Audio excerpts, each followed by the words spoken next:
Yung mga brother, una kong din rin yung sa marina.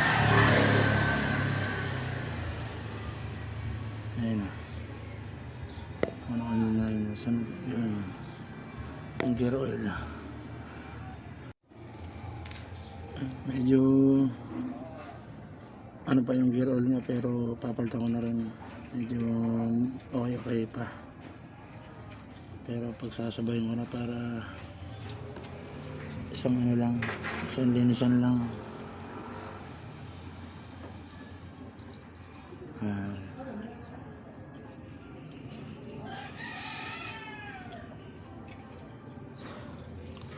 Ayan, i-dead ko muna.